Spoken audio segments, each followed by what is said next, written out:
저번 시간에는 죽음과 또 오랜 질병에 대한 예수님의 권위를 다루는 모습을 살펴봤습니다. 이런 모습들은 단순히 죽은 자를 살리시고 또 오랜 질병에 시달리는 자를 기적을 베풀어 놀라운 은혜를 베풀었다, 그 사실을 하나로 끝나는 것이 아니라, 이런 모든 사실들은 근본적으로 예수님께서 누구이시냐, 메시아이신 예수님께서 어떤 분이시냐라는 것을 가르쳐주는 본문입니다. 오늘 본문 또한 예수님께서 누구이신지에 초점을 계속해서 맞춥니다. 예수님은 오늘 본문에서 특히 다윗의 자손으로 오시는 메시아로 소개됩니다.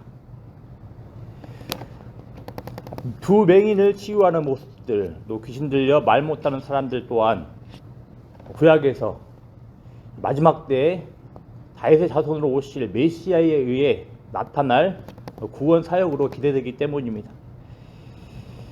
이제 27절 본문을 보면 예수님께서 한 관리의 집을 이제 떠나가시는데, 이번에는 두 맹인이 예수님을 따라오며 소리를 지릅니다. 다윗의 자손이여 우리를 불쌍히 여겨주소서, 이렇게 외칩니다. 말씀드린 대로 이 호칭은 전형적인 메시아적 호칭입니다. 말씀드렸지만 구약에서는 이제 다윗의 자손으로 오실 메시아가 오면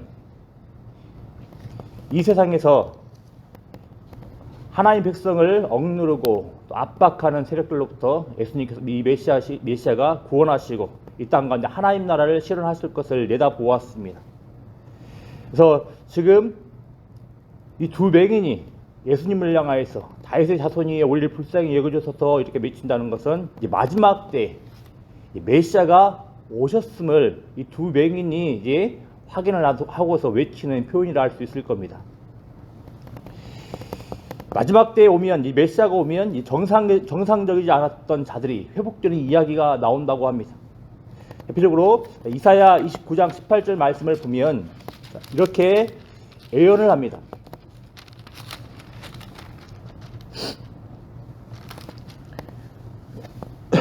그날에 못 듣는 사람이 책의 말을 들을 것이며 어둡고 캄캄한 데에서 맹인의 눈이 볼 것이며, 이렇게 예언을 합니다. 그래서 그 날이라는 것은 대표적으로 마지막 때 메시아가 오는 그때를 이야기를 합니다. 그 날에 못 듣는 사람이 이제 듣고 맹인이 본다고 이야기를 합니다. 이것은 이제 두 맹인이 기대하는 대로, 두 맹인이 예수님께 고쳐달라고 외치는 대로 예수님께서 메시아로 이 땅 가운데 오셨음을 이야기하는 겁니다. 두 맹인이 이제 예수님을 메시아로 여기며 구원을 강구하는 것이라 하는 사건입니다. 역시 예수님께서도 맹인들이 예수께 나아오자 다른 것들을 보지 않으시고 이들의 믿음이 과연 메시아적 권위에 이들의 믿음이 있는지를 확인하십니다. 그리고 이들의 믿음을 확인한 예수님께서는 이제 눈을 만지시며 이제 구원을 선포하십니다. 이때 예수님은 두 맹인에게 엄히 경고하시며 삼가 아무에게도 알리지 말라 하십니다. 근데 이 사실들은 일반 사람들이 보기에는 의아한 장면일 수 있을 겁니다.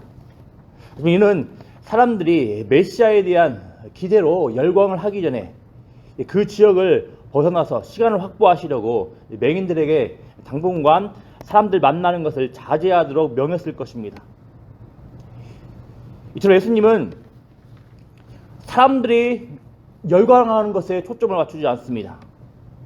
단순히 무리들의 기대를 따라서, 이스라엘 백성들의 기대를 따라서 이 세상의 왕이 되는 것에 초점을 맞추고 있지 않습니다. 단순히 예수님은 예수님을 따르는 제자들과 그 시간들을 보내면서 예수님께서 누구신자를 드러내신지가 관심이 있습니다. 이 사실을 고려를 할 때 우리는 예수님에 대하여서 무엇을 기대를 하는지 돌아봐야 되겠습니다. 예수님은 분명히 이 세상의 왕이 되는 것에 관심이 없었습니다. 이 세상의 무리들에 의해서 열광받는 것에 관심이 없으셨습니다. 예수님은 하나님의 계획을 따라서 메시아로 오셔서 죄로 인해 일그러졌고 죄로 인해 정상적이지 않은 것들을 회복시키러 오신 것입니다. 그리고 예수님께서는 이 사회 가운데에서 예수님을 따라서 하나님 나라를 세워나갈 제자들 양성하는 것이 주의 목적이었던 겁니다. 우리의 관심은 어디에 있습니까? 예수님께서 말씀하신 바에 정반대의 뜻을 따라서 이 세상의 형세적인 가치에 열광을 하고 살아가지 않는지 돌아봐야 되겠습니다. 대놓고 그렇게 기대하고 살아가지 않는다 할지라도 은근히 그런 것들을 기대를 하며 예수님의 뜻을 거부하고 살아가고 있지 않는지 우리는 늘 돌아봐야 되겠습니다. 그렇지만 이 두 맹인들은 자신들이 메시아로 인하여서 치유받았던 그 사실들로 인하여서 그 기쁨으로 인하여서 예수의 소문을 온 땅에 퍼뜨리게 됩니다. 이어서 32절, 34절 말씀도 비슷한 내용입니다. 예수님께서 나가실 때 이번에도 귀신 들려 말 못하는 사람들이 예수님께 나왔다고 합니다. 자, 그런데 이번 사건들을 보면 역시 예수님께서 어떤 분이신지 가르쳐주는 사건일 겁니다. 예수님은 메시아적 권위로 귀신 들려 말 못하는 사람들을 구원해 주시는 분이십니다. 앞서 살펴본 대로 이사야 29장 18절 말씀에서 이 말씀들이 기록되어 있다 했습니다. 또 이사야 본문에서는 특히 이사야 35장 5절 6절 말씀에서도 이 마지막 때 듣지 못하는 자들이 듣게 될 것이라고 또 이야기를 합니다. 앞서 말한 맹인들이 볼 것이다 라는 그 기대와 함께 역시 예수님께서 누구이신가를 가르쳐 주는 겁니다. 예수님은 누구이십니까? 죄로 인하여서 정상적이지 않고 그리고 정상적이지 않던 사람들을 회복시켜서 이 땅 가운데 오신 겁니다. 이 땅 가운데 하나님 나라를 가져오신 예수님께서는 죄로 인하여서 일그러졌고 이탈해버린 모든 자들을 회복시키러 오셨던 겁니다. 특별히 유대인들의 관점에서 그들의 외면적인 율법의 관례에서 소외받고 고통당하는 자들을 예수님의 복음으로 회복시키러 오신 것입니다. 근데 이때 예수님의 이 구원 사역에 대하여서 긍정적인 반응을 쏟아내는 것이 아니라 부정적인 반응을 오히려 쏟아낸 자들이 나오는데 누구입니까? 바로 바리새인입니다. 이들은 예수의 능력의 구원에 대하여서 문제를 제기합니다. 그럼으로써 예수님의 메시아적 권위를 지금 훼손합니다. 그리고 예수님의 이 구원 사역에 결과적으로 문제가 있음을 이제 주장을 하는 셈인 겁니다. 이들은 예수님을 가리켜서 귀신의 왕을 의지한다고 합니다. 귀신의 왕을 의지하여서 이 놀라운 치유 사역을 했다고 반문합니다. 이들은 이처럼 앞에 나왔던 사건들, 그러니까 두 맹인들이 반응하는 모습들과 상반된 반응을 하고 있습니다. 또 본문 33절에 나오는 무리들의 반응과도 상반됩니다. 우리 33절 말씀 우리 같이 한번 읽어보겠습니다. 33절 말씀입니다. 잘못한 사람이 말하거늘 우리가 놀랍게 여겨 이르되 이스라엘 가운데서 이런 일을 본 적이 없다 하되 아멘. 본문에서도 33절을 보면 무리가 놀랍게 여겨 이스라엘 가운데서 이런 일을 본 적이 없다 하되 이런 반응을 합니다. 한마디로 메시아적 권위를 가지신 예수님에 대하여서 지금 놀라워하는 분위기를 나타냅니다. 하지만 바리새인들은 이와 정반대의 반응을 보이고 있습니다. 예수님께서 귀신의 왕을 의지하여 귀신을 쫓아낸다라는 굉장히 말도 안 되는 주장을 하고 있는 겁니다. 마찬가지로 우리의 예수님의 이런 사역들이 마지막 때 모든 것을 회복시키는 우리는 이런 예수님의 사역들이 마지막 때 모든 것을 회복시키시고 하나님으로부터 벗어나 정상적이지 않던 것을 돌이키시는 메시아적 사역임을 살펴봤습니다. 그렇지만 이 메시아의 은혜를 자동적으로 다 받아 누리는 건 아닙니다. 믿음으로 반응하는 자만이 구원받습니다. 그리고 이 반응의 바탕은 두 맹인과 그리고 귀신 들려 말 못하는 사람들의 그 모습들처럼 우리는 문제가 있습니다. 예수님만이 우리를 구원하여 주실 수 있습니다. 이렇게 인정하며 나아가는 자만이 예수님의 그 치유를 받을 수 있는, 예수님의 구원을 받을 수 있는 은혜가 있는 것입니다. 반면에 여전히 바리새인들과 같은 반응을 하던 자들도 우리는 있음을 살펴보게 됩니다. 물론 대놓고 이런 반응을 하는 사람이 교회 안에는 드물 수 있지만 죄인들을 회복시키시고 죄인들을 정상으로 되돌리시는 이 복음사역에 은근히 무시를 하며 은근히 불쾌한 반응을 하며 냉담한 반응을 보이는 사람들도 있습니다.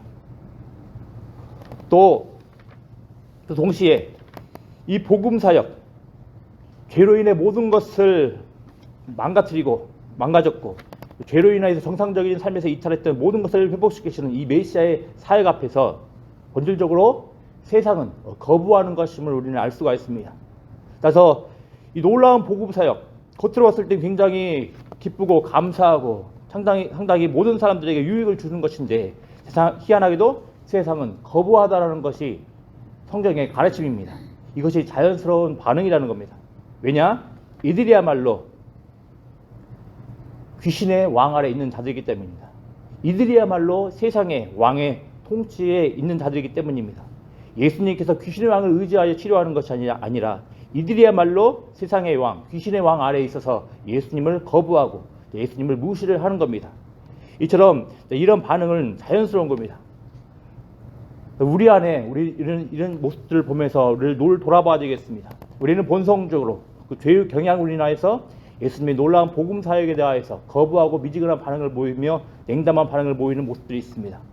그래서 우리의 심령 가운데 이런 모습들이 있다면 우리의 현 상태는 그렇게 바람직하고 건강한 상태가 아님을 살펴보며 이런 모습은 세상적인 모습임을 살펴보며 우리 자신들을 돌아보며 깨어 있어야 되겠습니다.